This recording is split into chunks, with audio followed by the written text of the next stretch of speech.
है?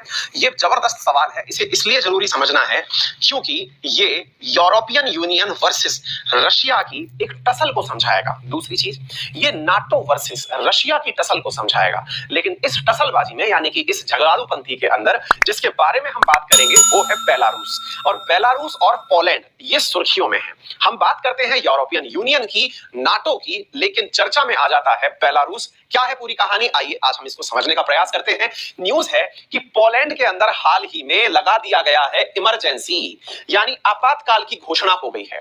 लंबे समय के बाद पोलैंड के अंदर आपातकाल की घोषणा एक चिंता का विषय बनी है। आपने न्यूज देखी तो आप इसे इस तरह से सुनिएगा। Poland declare state of emergency on Belarus border amid migrant surge. देखिए एक चीज पहले से समझने का प्रयास करिए। आप में से बहुत सारे विद्यार्थियों को लगता होगा इमरजेंसी का मतलब है कि एकदम हाहाकार मच जाता होगा, है ना। जैसा हम लोगों को भारतीय राजनीति में सिखाया गया है कि इमरजेंसी लग गई थी तो पता नहीं कोई जिंदा रह पाया होगा या नहीं रह पाया होगा या कुछ हो गया होगा। ऐसा कुछ नहीं होता है। सबसे पहले यह समझिए, इमरजेंसी का सीधा सा अर्थ होता है कि जो देश की सर्वोच्च संस्था है वो अपने हाथ में ले लेती है प्रशासन को।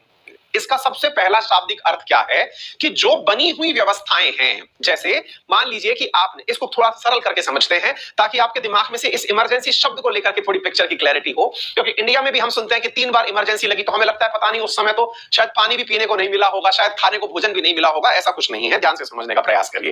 ये कुछ ऐसा है जैसे आपके पापा ने आपसे कहा हुआ है कि लीजिए बेटा इस गाड़ी को चलाइए, और वो पीछे वाली सीट पर बैठे हुए हैं, है ना। आपके साथ में वो गाड़ी में बैठ के जा रहे हैं, आपकी बाइक पर या तो पीछे बैठे हुए हैं, कार में साइड में बैठे हुए हैं और आपसे कह रहे हैं कि गाड़ी चलाइए। अब पापा बैठे हुए हैं जो बहुत अच्छे से कार चलाना जानते हैं या बाइक चलाना जानते हैं, लेकिन वो आपको चलाने के लिए दिए हुए हैं। लेकिन रास्ते में वो देखते हैं कि अचानक बहुत सारी अव्यवस्था दिखाई देती है, भीड़ दिखाई देती है, रास्ते में पानी भरा दिखाई देता है। तो पापा को लगता है कि यार ये बच्चा है ना, इसमें शायद ना निकाल पाए। हो सकता है कि इस बच्चे के लिए ये दिक्कत हो जाए कि इसमें गाड़ी फंसा दे, लग जाए, टेंशन होगी खामखा। तो उस बच्चे को बोलते हैं कि तुम पीछे वाली सीट पे आके बैठो या साइड में आके बैठो, मैं गाड़ी चलाता हूं। इस कार्य को इमरजेंसी कहते हैं। अब इसको थोड़ा और इलैबोरेट करके समझाते हैं। जैसे मान लीजिए भारत में इमरजेंसी लगती है तो हमारे इस प्रकार से समझिए कि भारत में सभी राज्यों ने मिलकर के एक यूनियन बनाया हुआ है। India is A union of state, यानी बहुत सारे राज्यों ने केंद्र बनाया। केंद्र को समझिए पापा जी, क्योंकि सभी राज्यों से मिलकर के बना है, दैट इज पापा जी। उन्होंने राज्यों से कहा, क्या कहा कि भाई राजस्थान, मध्य प्रदेश, बिहार, हरियाणा, ये कृपया करके अपना अपना स्टीयरिंग व्हील मुझे संभला दीजिए, क्योंकि अभी थोड़ी ज्यादा अव्यवस्थाएं हो गई हैं। मान लीजिए कि अभी ऐसी अव्यवस्थाएं हो गई हैं कि वो आपसे संभलने वाली नहीं है, क्योंकि मेरे हाथ में सेना का कंट्रोल भी है, मेरे हाथ में और भी बहुत सारी पावर है, पैसा मेरे हाथ में है, सेना मेरे हाथ में है, संचार मेरे हाथ में है, सुरक्षा एजेंसी, जांच एजेंसी मेरे हाथ में है। तो मैं इन परिस्थितियों से आसानी से निपट लूंगा। समय के लिए, थोड़े समय के लिए ये कार्यभार मुझे संभला दीजिए। ये होती है इमरजेंसी, ठीक है ना। इसका अर्थ ये नहीं होता है कि इमरजेंसी का मतलब सब जीना हराम हो गया, नहीं, बिल्कुल नहीं, ठीक है। ऐसे ही पोलैंड ने क्या किया है, अब इसको दोबारा पढ़िए, declares state of emergency on Belarus border, यानी कि जहां पर पोलैंड के बॉर्डर बेलारूस से साझा हो रहे हैं वहां पर इमरजेंसी डिक्लेयर कर दी गई है। तो फिर आप पूछेंगे तो एक बात बताइए, जब बॉर्डर पर इमरजेंसी डिक्लेयर की गई है इसका मतलब केंद्र ने उन राज्यों से कंट्रोल अपने हाथ में ले लिया। बिल्कुल सही समझ रहे हैं। तो फिर आप पूछेंगे ऐसा क्या अव्यवस्था बनी, यानी कि उस बच्चे के सामने कहां पानी भरा मिल गया, या फिर ऐसी कौन सी भीड़ आ गई जिससे राज्य सरकार से केंद्र सरकार को अपने हाथ में शासन लेना पड़ा। आइए अब हम वही समझते हैं। पहले हम इसकी लोकेशन समझ लेते हैं, पोलैंड कहां है, बेलारूस कहां है, ये समझते हैं। देखिए साथियों, इस प्रकार से पोलैंड और बेलारूस के बीच में बॉर्डर्स बने हुए हैं। पहले मैं मैप के माध्यम से आपको समझाने का प्रयास करूंगा। यह है साथियों पोलैंड, जो कि यूरोप के अंदर, उत्तरी यूरोप में स्थित है, जिसकी राजधानी है वारसा। यदि याद हो आप लोगों को तो यह वारसा कई जगह वारसा ट्रीटी के नाम से, वारसा ट्रीटी ऑर्गेनाइजेशन के नाम से जाना जाता है। साथियों एक समय पर यह वो जगह है जो कि कभी यूएसएसआर का समर्थक हुआ करता था, यह कभी नाटो का समर्थक नहीं हुआ करता था। लेकिन आज की परिस्थितियां कुछ अलग हैं। फिलहाल हम पोलैंड पर फोकस करते हैं। एक बार के लिए मैं इस मैप को आपके सामने थोड़ा और क्लियर कर दूं, शायद आपको ये दिखाई ना पड़ रहा हो। साथियों वारसा के साथ में यहां पर एक छोटा सा हिस्सा मैंने अभी मार्क किया है।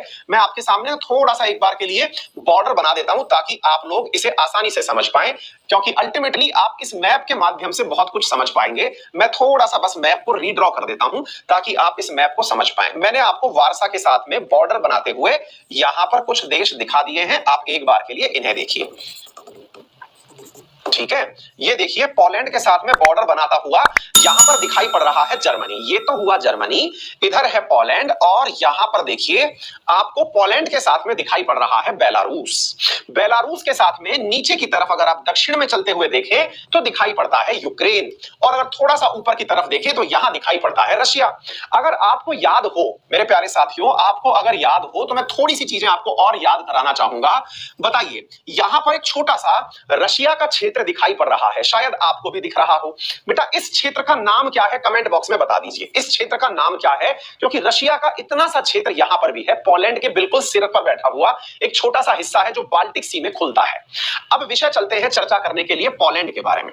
पोलैंड ने इस बेलारूस के साथ बने हुए अपने बॉर्डर पर इमरजेंसी लगा दी है। रीजन क्या है? अब जी बिल्कुल, सबसे पहले अमिया सेठी का आंसर आ चुका है, केशव मिश्रा का भी आंसर आ चुका है। कैलिनग्राड नाम है इस क्षेत्र का, एक छोटा सा हिस्सा है यहां पर बाल्टिक सी के अंदर रशिया के पास, जिसका नाम है कैलिनग्राड। ये रशिया यहां पर नहीं है, होने को तो पीछे की तरफ बैठा हुआ है। इसकी बगल में ये 3 कंट्री है, जिसमें लिथुआनिया, लातविया, इस्टोनिया, ये तीनों के तीनों बाल्टिक कंट्री हैं, लेकिन रशिया एक अलग सा हिस्सा यहां पर पकड़ करके बैठा हुआ है। एनीवे, पोलैंड की राजधानी, पोलैंड जो है वो बेलारूस के साथ बॉर्डर शेयर करता है।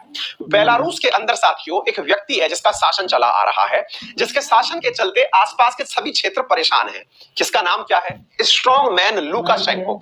स्ट्रॉन्ग मैन मतलब ऐसा आदमी जो पूरी तरह से यह कहा जाता है कि यह यूरोप का आखिरी डिक्टेटर है, एक ऐसा व्यक्ति जिसके बारे में यह माना जाता है कि इसका होना यूरोप के लिए एक बुराई या अभिशाप है। वो यहां पर शासन करता है और उसका नाम क्या है? लुकाशेंको। लुकाशेंको के बारे में कहते हैं कि उसे शासन करते हुए यहां पर 27 ईयर्स हो चुके हैं। साथियों, कभी बेलारूस, यूक्रेन, ये सभी के सभी बाल्टिक कंट्री इस रशिया के ही हिस्से हुआ करते थे। ये बात कब की है?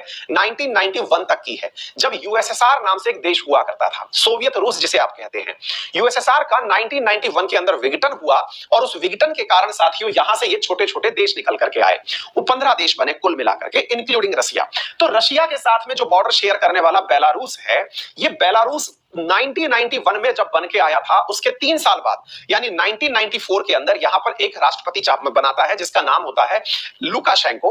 और वो लुकाशेंको 2001, जबकि आज 27 साल हो चुके हैं उसके शासन को, आज तक सीट पर बना हुआ है। अब क्या हुआ कि उसने वर्ष 2001 में यहां वर्ष 2020 के अंदर हाल ही में इलेक्शंस के अंदर कुछ विशेष प्रकार की धांधलियां की थी। धांधलियों के अंदर उसके अपोजिशन में एक महिला चुनाव के अंदर खड़ी हुई थी जिनका नाम था श्वेतलना। श्वेतलना नाम की महिला जो उनके अगेंस्ट चुनाव में खड़ी हुई थी, उन्हें इन्होंने चुनाव के समय ही अरेस्ट कर लिया और डिटेन किया। इस दौरान इन्होंने पूरी तरह से जो चुनावी मशीनरी है इसको अपने समर्थन में मोड़ करके जो रिजल्ट डिक्लेयर किए उसमें यह अनाउंस किया कि हम 80% वोट के साथ जीत चुके हैं। इस प्रकार की जो तानाशाही इन्होंने की थी वर्ष 2020 में, उस तानाशाही के अपोजिशन में पड़ोस में स्थित ये वाले जो यूरोपियन कंट्रीज हैं, इनका जो यूरोपियन यूनियन है, इसने बेलारूस के ऊपर सैंक्शंस लाद दिए। सैंक्शंस का मतलब हुआ बेलारूस के साथ में यात्राएं रोक दी गई, बेलारूस के साथ में व्यापार रोक दिया गया, बेलारूस में आने वाली जो और सहायताएं थी वो रोक दी गई।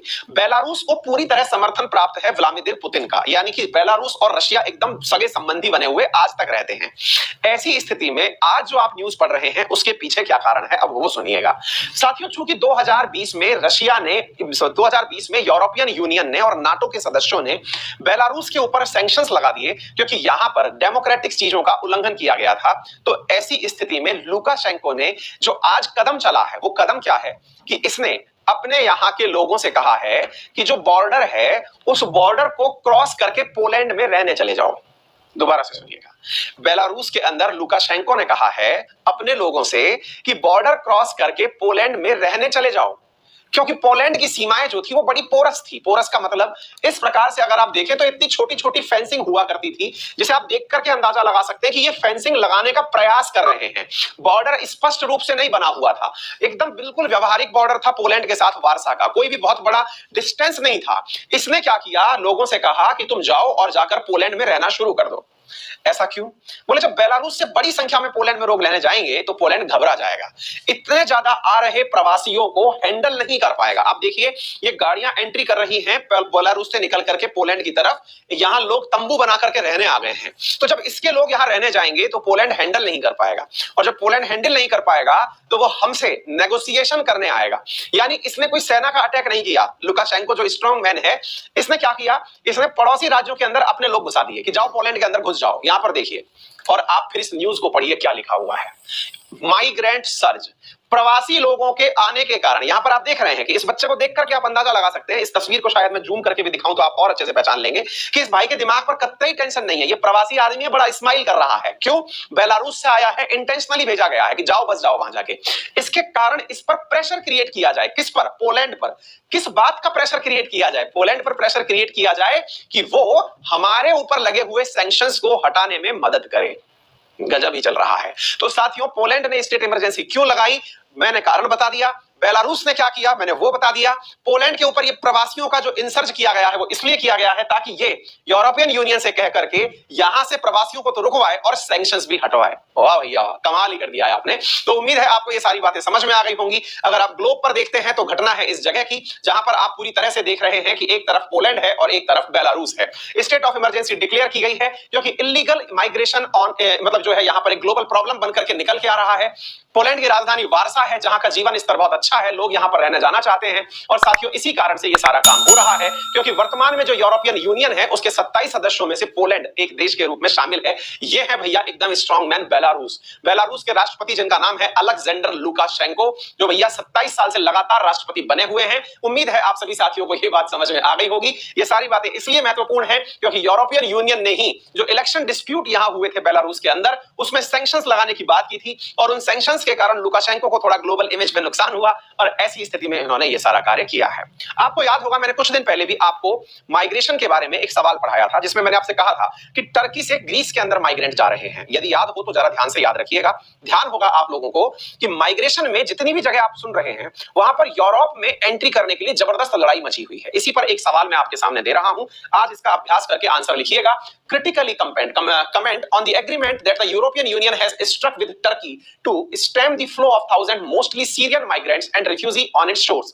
जो टर्की वाला अपन ने एग्रीमेंट पढ़ा था जिसमें कि ग्रीस ने टर्की के साथ एक एग्रीमेंट किया हुआ था जिसको तोड़ दिया गया बाद में, जिसके चलते हुए टर्की ने कहा कि अब तो लोग ग्रीस में आएंगे ही, जिसके चलते हुए ग्रीस ने वॉल बना ली थी। आप उसको एग्जामिन करें, उसके ऊपर माइग्रेटरी जो प्रॉब्लम्स है, माइग्रेशन की जो प्रॉब्लम है उसके ऊपर आंसर लिखें।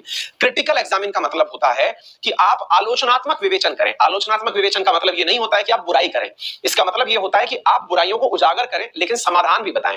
यानी आप बताएं कि ये किस प्रकार से माइग्रेशन की समस्या एक बड़ी समस्या है, किस प्रकार से यूरोप वर्सेस रेस्ट एक लड़ाई चल रही है, लेकिन उसके बावजूद भी आप इसका क्या समाधान सुझा सकते हैं वो अपने आंसर में लिखकर अभ्यास करें। ये मेंस पर्सपेक्टिव से यूपीएससी स्टेट